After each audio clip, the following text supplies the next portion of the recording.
आज का पाकिस्तान चीन दोस्ती के लिए यादगार दिन है। चीनी सदर शी जिनपिंग ने पाकिस्तान को सी पैक की सूरत में तारीखी तोहफा दिया।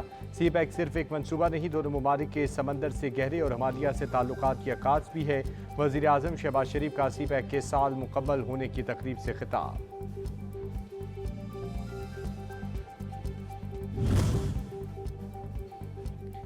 चीनी नायब वज़ीर आज़म ली लेफांग ने कहा, पाक चीन दोस्ती पाइंदाबाद। हमारी दोस्ती हमालिया से बुलंद और शहद से मीठी है। आज से पाकिस्तान चीन दोस्ती के नए दौर का आगाज़ है। सी पैक ने दोनों मुल्कों की दोस्ती को मज़ीद मजबूत बना दिया है।